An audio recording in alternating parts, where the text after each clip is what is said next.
Hi friends, எல்லாருக்கும் வணக்கம். இன்றைக்கி நம்ம வீடியோவில் பார்த்தீங்கன்னா யுகாதி ஸ்பெஷல் பருப்பு போலி தாங்க பண்ண போகிறோம். ரொம்ப ஈஸியாக பண்ணிடலாம். நான் இந்த வீடியோவில் சொல்லியிருக்க ஒரு சில டிப்ஸ்லாம் ஃபாலோ பண்ணுங்கள். போலி பார்த்திங்கன்னா ரொம்பவே சாஃப்டாக சாப்பிட்றதுக்கு ரொம்பவே நல்லாயிருக்கும். வாங்க பருப்பு போலி எப்படி பண்ணுறதுன்னு பார்ப்போம். போலி பண்ணுறதுக்கு பார்த்திங்கன்னா மாவு ஃபஸ்ட்டு எடுத்துக்கலாங்க.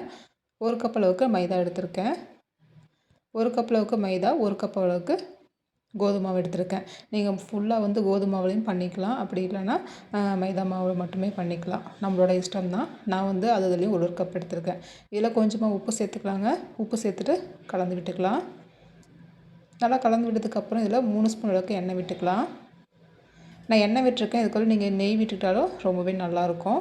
நல்லா வாசமாக சாப்பிட்றதுக்கு ரொம்ப நல்லாயிருக்கும். நான் எண்ணெய் விட்டுருக்கேன். எண்ணெய் விட்டுட்டு இந்த டைமில் ஒரு 1/4 ஸ்பூன் மஞ்சள்தூள் சேர்த்துக்கோங்க. நான் மறந்துட்டு அதுக்கப்புறம் மாவு பிசையும் போது தான் சேர்த்துருக்கேன். இந்த டைமில் ஒரு 1/4 ஸ்பூன் மஞ்சள்தூள் சேர்த்துக்கோங்க. சேர்த்துட்டு கொஞ்சம் கொஞ்சமாக தண்ணி ஊற்றிட்டு நல்லா சாஃப்டாக மாவு பிசைஞ்சிக்கலாம். கொஞ்சம் கொஞ்சமாக தண்ணி சேர்த்துட்டு பிசைஞ்சிக்கலாங்க. பாருங்கள், இந்த டைம்லாம் மஞ்சள்தூள் சேர்த்து பிசைஞ்சேன். நல்லா பிசைஞ்சிடலாம். இந்த டைமில் சேர்த்தாலும் பார்த்திங்கன்னா ஒன்றும் அங்கங்கே திட்டாலாம் இல்லைங்க. நல்லா கரெக்டாகவே மாவு நல்லா சாஃப்டாக பிசைஞ்சாச்சு.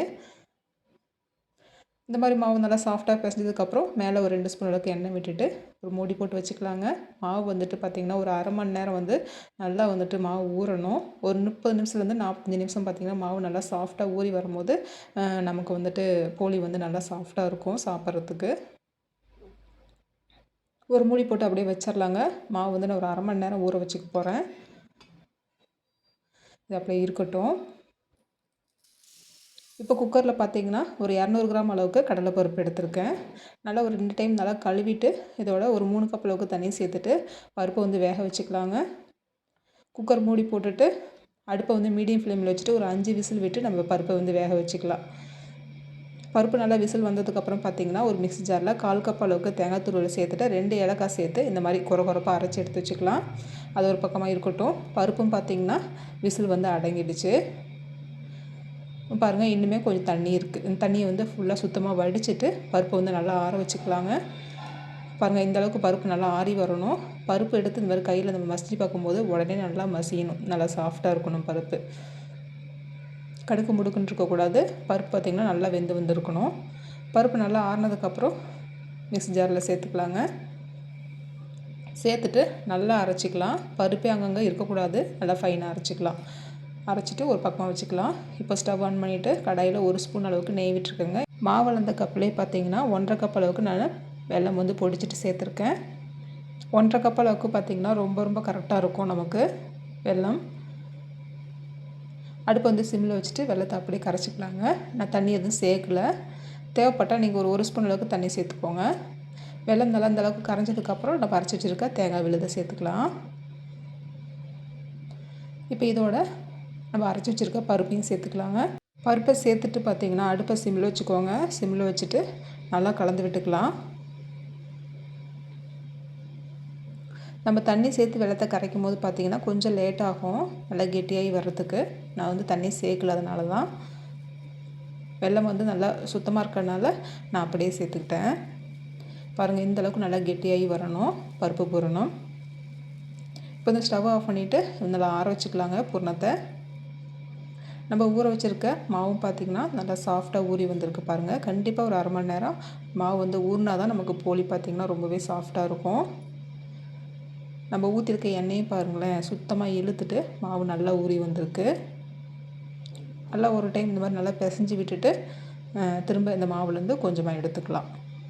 நம்ம சப்பாத்திக்கு எந்த அளவுக்கு எடுப்போமோ அந்த அளவுக்கு எடுத்துகிட்டு இந்த மாதிரி நடுவில் கை வச்சு இந்த மாதிரி ரவுண்டாக தட்டிக்கலாம். நம்ம கொழுக்கட்டை செய்கிறதுக்கு எப்படி தட்டுவோமோ அதே வேண்டுதாங்க. இந்த மாதிரி தட்டிட்டு உள்ளங்கையில் அந்த மாவு வச்சுட்டு நம்ம ரெடி பண்ணி வச்சுருக்க பருப்பு பூரணம் இருக்கு இல்லையா, அதுலேருந்து 1 ஸ்பூன் எடுத்து இந்த மாதிரி நடுவில் வச்சுக்கலாம். வச்சுட்டு ஃபுல்லாக இந்த மாதிரி இழுத்து விட்டு மூடி விட்டுக்கலாம். பூரணம் வெளியே தெரியாத மாதிரி இந்த மாதிரி மாவு இந்த மாதிரி இழுக்கும் போதே நல்லா ஜவ்வு மாதிரி நல்லா லூஸாக இருக்கணும் மாவு. பூரணம் வெளியே வராத மாதிரி இந்த மாதிரி ஃபுல்லாக மடக்கி விட்டுக்கலாங்க. இப்போ ஒரு பிளேட்டில் பார்த்திங்கன்னா நெய் தடவி வச்சுருக்கேன். அதில் நம்ம ரெடி பண்ணி வச்சுருக்க மாவு வச்சுட்டு இந்த மாதிரி கையிலே தட்டிக்கலாம். கண்டிப்பாக மாவு வந்து ஊறினா மட்டும்தான் இந்த மாதிரி நம்ம கையில் வந்து தட்ட முடியும். மெதுவாக ரொம்ப அழுத்தி தட்டாமல் இந்த மாதிரி லைட்டாக வந்துட்டு நல்லா மெலிசாக தட்டிக்கலாம்.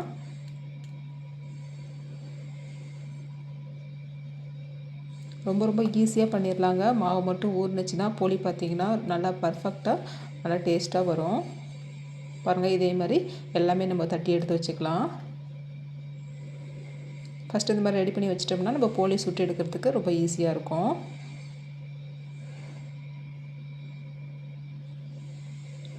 அடுப்பில் பார்த்திங்கன்னா தோசைக்கல் வச்சுருக்கேன்.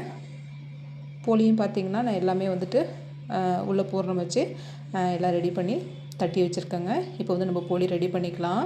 ஒவ்வொன்றா தோசைக்கல்லில் போட்டு நம்ம சுட்டு எடுத்துக்கலாம். கொஞ்சமாக தோசைக்கல்லில் நெய் தடவிக்கலாம். நெய், எண்ணெய் நமக்கு என்ன விருப்பமோ நம்ம வந்து எண்ணெயாக இருந்தாலும் சரி, நெய்யாக இருந்தாலும் சரி, ஒரு ஸ்பூன் அளவுக்கு போட்டுட்டு ஒரு போலியாக எடுத்து வச்சு நம்ம சுட்டு எடுத்துக்கலாங்க. அடுப்பை வந்து கண்டிப்பாக சிம்மில் வச்சுட்டு நம்ம சுட்டு எடுக்கணும். உடனே ஊற்றிங்கன்னா தீஞ்சு போயிடும். ஒரு பக்கம் வெந்ததுக்கப்புறம் இன்னொரு பக்கம் திருப்பி போட்டுக்கலாங்க. திருப்பி போட்டு திரும்பவும் வந்து லைட்டாக நெய் தடவிக்கோங்க. இந்த மாதிரி உடனே திருப்பி போட்டுக்கணும் நம்ம. பாருங்கள், இதே மாதிரி எல்லா போலியும் நம்ம சுட்டு எடுத்துக்கலாம். திரும்பவும் தோசைக்கல்லில் நெய் விட்டுட்டு திரும்ப நான் வந்து 2-3 வந்து சுட்டு எடுத்துக்க போகிறேன். பாருங்கள், நம்ம எல்லாமே பார்த்திங்கன்னா ரெடி பண்ணிட்டோம். எல்லா போலியும் நல்லா சுட சுட பருப்பு போலி பார்த்திங்கன்னா ரெடி ஆகிடுச்சு. கண்டிப்பாக இந்த அளவுகளோடு செய்யுங்க ஃப்ரெண்ட்ஸ். சூப்பராக வரும் போலி. பாருங்களேன், எவ்வளோ சாஃப்டாக இருக்குது பாருங்கள். நம்ம சேர்த்துருக்க இனிப்பு பார்த்திங்கன்னா 2 கப் மாவுக்கு பார்த்திங்கன்னா 1.5 கப் அளவுக்கு வெல்லம் வந்து நம்ம கரெக்டாக இருக்கும். கண்டிப்பாக இந்த அளவுகளோடு செய்யுங்க. போலி சூப்பராக வரும். நல்லா சாஃப்டாக இருக்குது பாருங்கள். ஓகே ஃப்ரெண்ட்ஸ், இந்த மெத்தடில் போலி செஞ்சு பார்த்துட்டு எப்படி இருந்ததுன்னு கண்டிப்பாக கமெண்டில் சொல்லுங்கள். நம்மளோட வீடியோ தேவி கிச்சன் ரெசிபீஸை புதுசாக பார்க்குறீங்கன்னா கண்டிப்பாக சப்ஸ்கிரைப் பண்ணி வச்சுக்கோங்க ஃப்ரெண்ட்ஸ். தேங்க்யூ.